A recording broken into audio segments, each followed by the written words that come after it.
In this video, you'll be watching the long-awaited interview one-on-one with the Dr. Sonny Andrews. What happened at the 2022 Olympia? Stay tuned. How's it going, everybody? Johnny Styles here with the Wellness Observer Live. Thank you for following on YouTube, on Spotify, and on iTunes.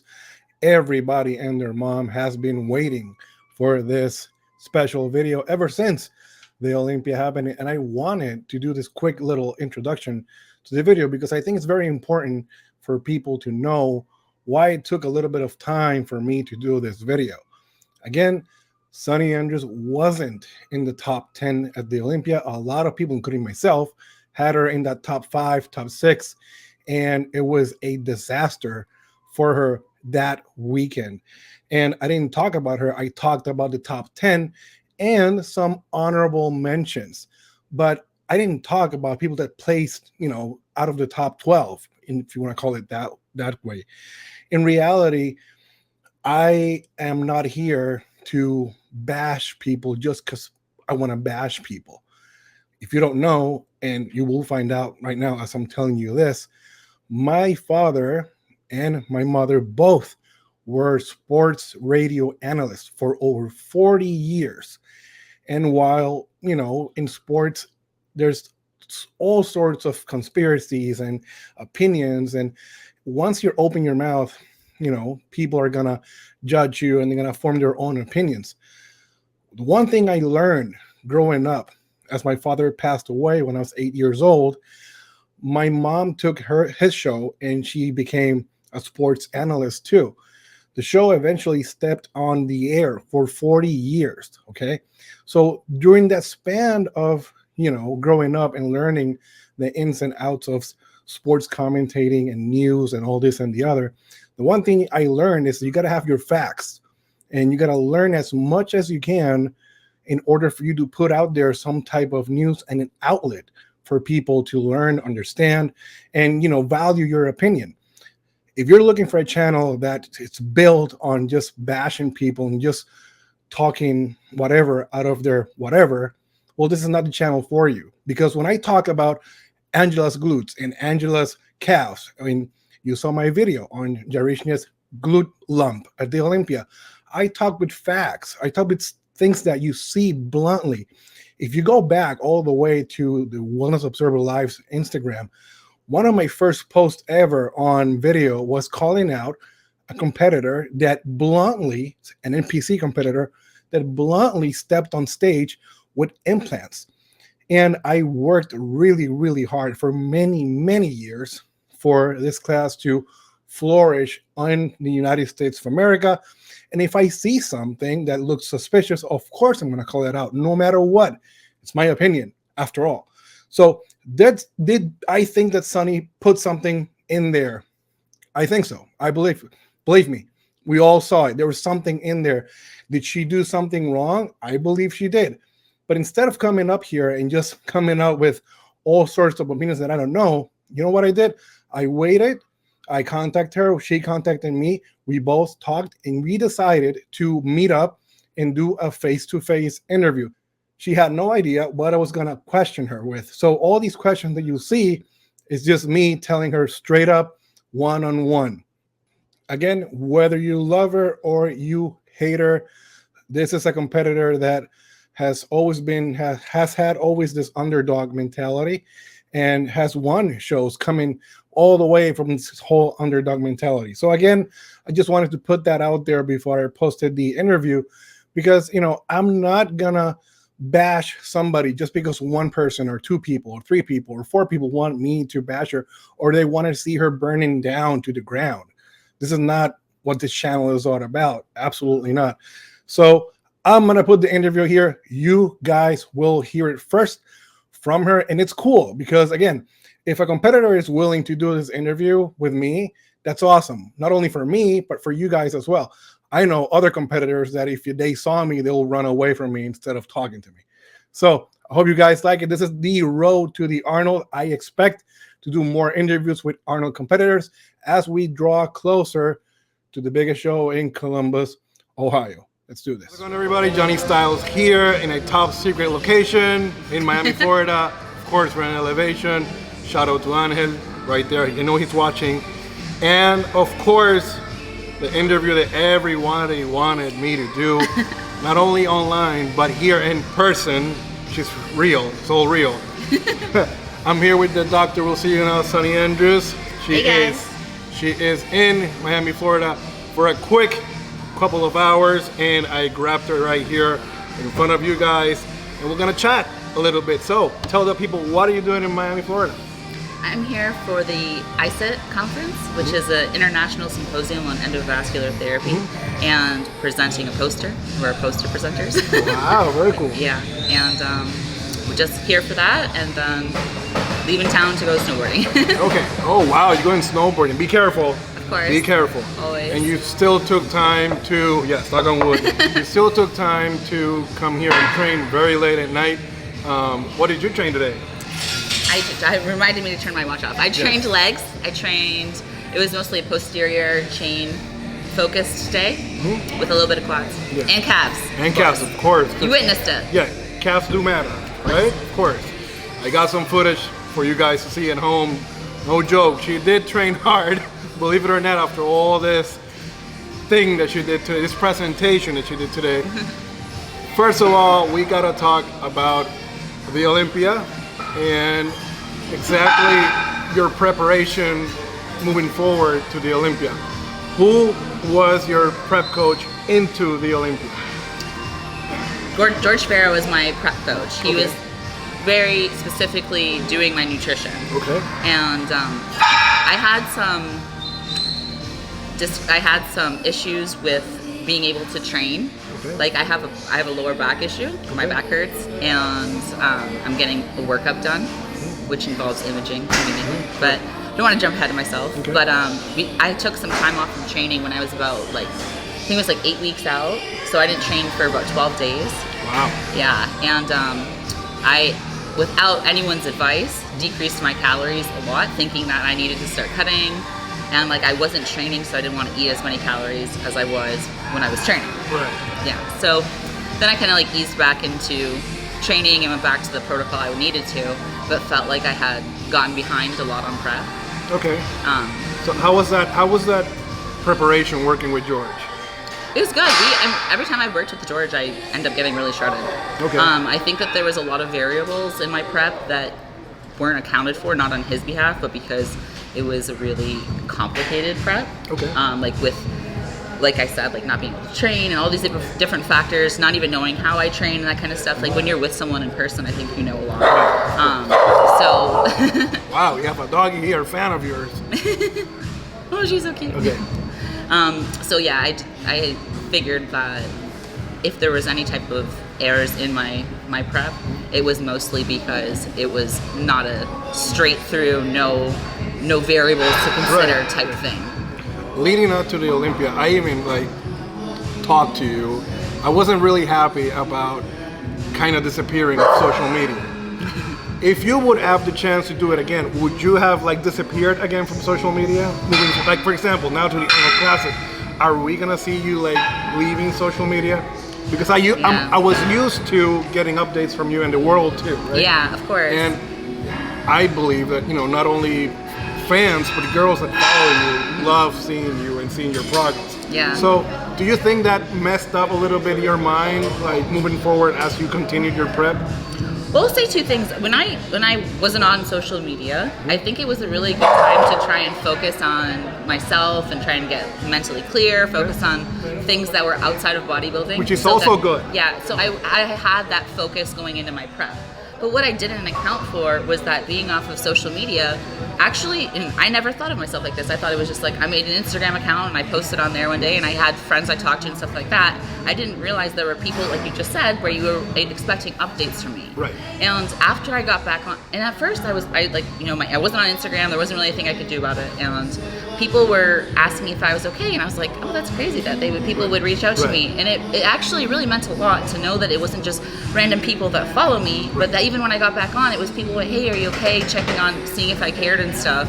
And it really meant a lot to me. It really touched me, and I felt like in the future, if I'm ever, you know, in a position where I need to get off of social media or anything, like the people that follow me it's like a community, and like I owe that to them to say that. Going into the Arnold, I'm in a really focused state, and I think that social media is actually giving me a lot of positive energy that I'm feeding off of, and I have no intention of being off of social media for that, and really want to promote the show. When I walked in, I saw you. The first thing that reminded me was when I saw you back at the Arnold last year, and you know, you looked very happy-ish. You know? You still get a lot of like issues with prep because prep is hard. And we all know, you know, prepping for a show is hard, especially the top 2 shows in the world. Yeah. So, you know, you look kind of like refreshed, if I want to say a word, refreshed. Tell me, in your own words, what happened at past year's Olympia? What do you think happened with your body? Because we were expecting, I know, we were expecting you, I had you in that top 5, absolutely. And things didn't go the way people thought, or I thought, and you thought. So what happened between you, George? You know, something happened. I need to tell the people what happened. And I think if it was one variable, then I think, or just one specific thing about my presentation, then I think I probably would have done better in placing. With that being said, I think it's multifactorial, where there is things where like cut water too close to, I said that in my reel. I cut water like 2.5 days out, and that was too much for me. I tend to drink 2 gallons of water, so to cut water like that made me really, really flat, and I kind of just, my legs looked smaller, that kind of stuff. There was another thing I was telling you about where I got this fake schedule saying that we were on at 3:30, we were really on at 2, all this kind of stuff, so I ended up having to sprint backstage when I was supposed to be at my tan. And I had, after running backstage and getting tanned to go line up, I was like all flustered, and you know, who wants to run right before they get on stage? Right, of course. So there's that, and those aren't excuses why my like package would have slid that far. But I do think that if I was like, maybe filled out a little bit different, I think that there is a whole bunch of different things that it was a cumulative effect of not bringing my best. I mean, to be honest, I felt really proud of my presentation. Yes. And I mean, I know that it wasn't my best package, but like looking back, there's definitely things like, did my glutes look too big compared to my legs? What everyone wants to know. Yeah, I do think that. I think that they did. And it's not like I didn't train my legs. Like people are like, just work harder, bring your legs up. I trained the heck out of my legs. But what people don't understand is I trained glutes for about 6 years before I trained anything else. In 2013, I started training glutes. I trained glutes probably like 5 to 6 times a week, and only glutes. Because that is all I knew how to do, and that's all I was trying to build. I always had big legs. And then like I kind of took it too far because my feedback at the New York Pro was to bring up my glute medius. So that's what I really worked on. But I've never had a critique before that was just like specifically like grow this one body part. And no one's seen me have an off season or grow a body part. You know, so people are like, oh my gosh, you can't look that different. Really? Like, why would I be bodybuilding? Right. Like if I looked the exact same on stage every single time, I would be the worst bodybuilder ever. But your legs did look smaller. Heck yeah. Oh yeah. Like, people have to understand, people have seen you in person, they know you got really good legs. Especially myself. I've seen you in person in all your stages, and your legs did look really small compared to your glutes. Oh yeah. And if you would go back and change something, you know, what would you change? Because the idea is that your glutes look overpowered completely. And what would you change in your body? Like, how would you have done it differently? In your opinion? Specifically, I wouldn't have done isolation movements for my glute medius with as much weight as I was doing, because I think it just caused there to be an unbalance. And like I said in my reel, I was using growth factors, and I was injecting them like I was supposed to. I was referred from my hormone replacement therapy clinic that I was working for. And I think that the reason that I had that growth that I did was because specifically IGF-1 causes hyperplasia. And I said that, and I'll say it again. It causes you to have more muscle cells, not to have bigger muscle cells, but have more, and bigger if you're training. And I said that's what I did, and that is what I did. Okay, so now we're going to the good stuff. Like, you've been on the show before. You and I have talked about PMA.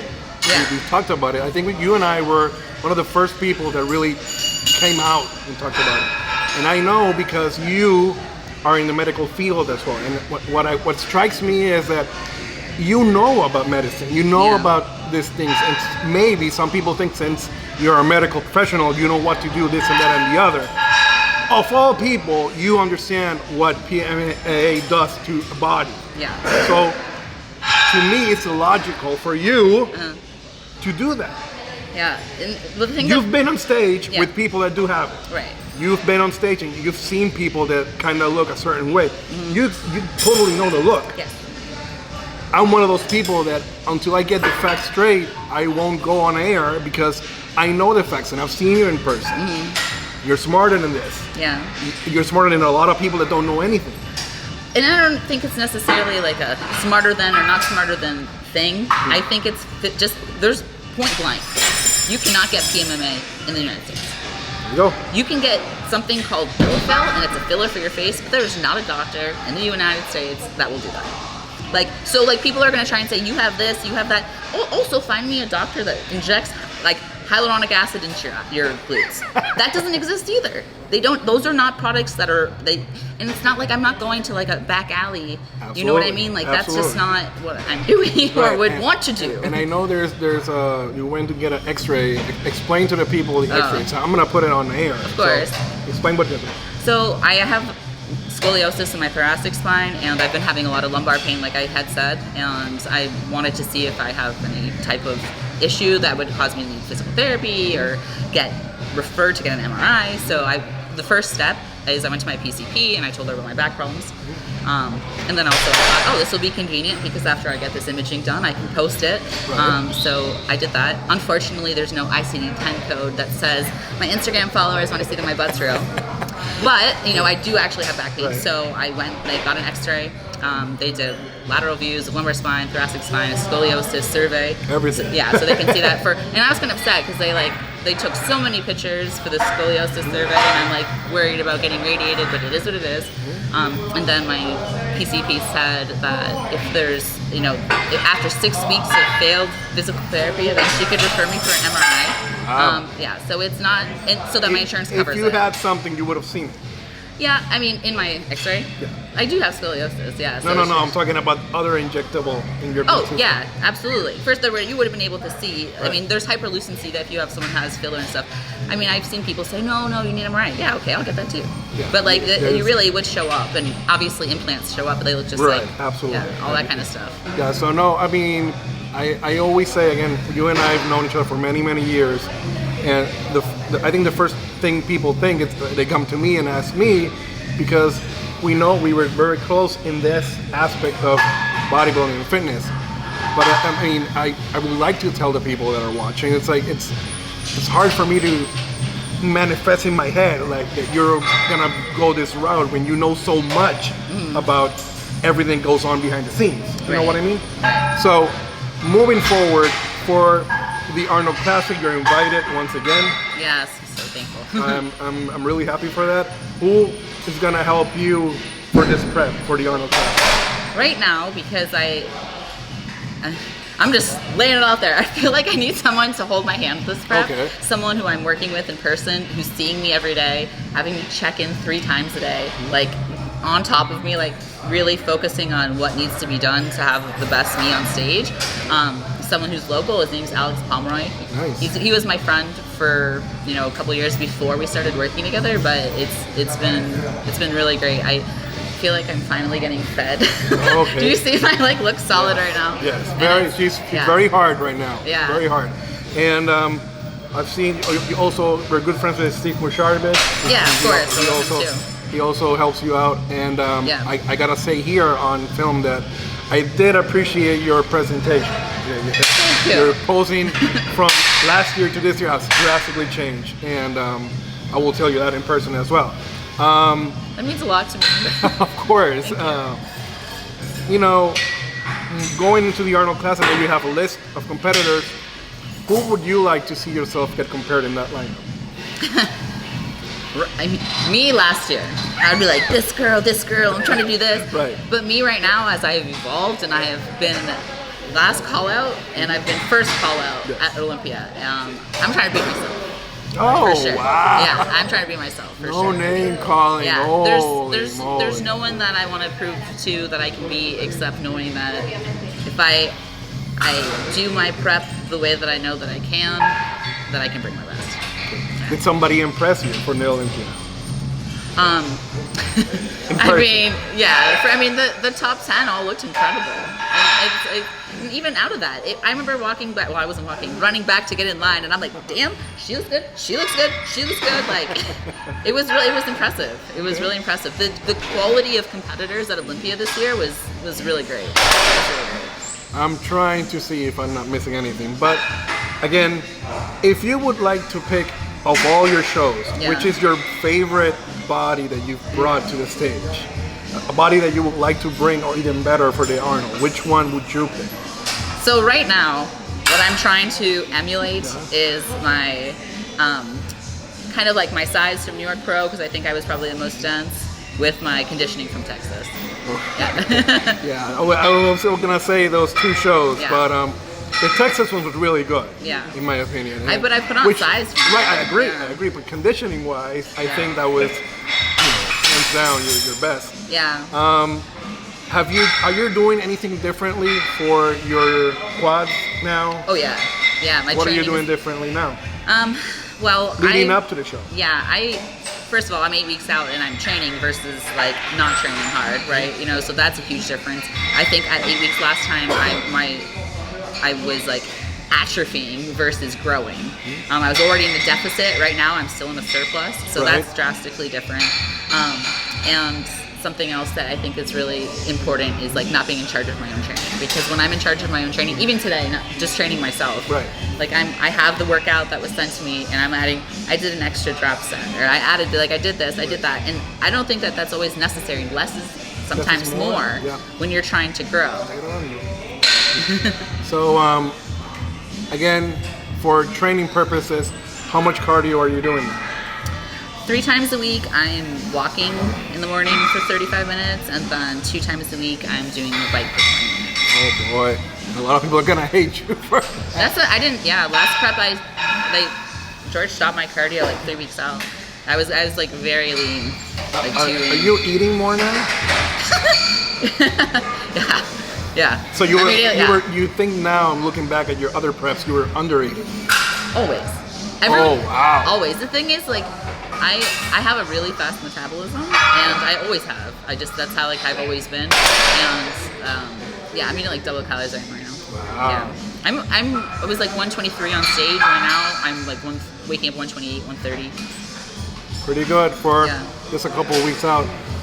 How happy were you seeing your sister up there in that first call? Oh, I was so happy. Yeah. I could see it. I could see that you were happy, although you were not there. It was still the shock of the show. Yeah. Oh, it was. She killed it. I could feel her joy. Like it was infectious, and I know how bad she wanted it, and she deserved it. She worked her butt off to do what she's doing. Like she goes to school all day. She trains. Like she's a machine. I have so much respect for that. Right. I tried to get an interview. He said I can't because I'm studying and I'm going to school and all this and the other. She hardly has time to sleep right now. But I will say for her that she loves you, and she probably could be on here. But every time I try and talk to her, she's like, gotta go to class. Right. Gotta go train. That's very commendable that she's doing all that plus doing this.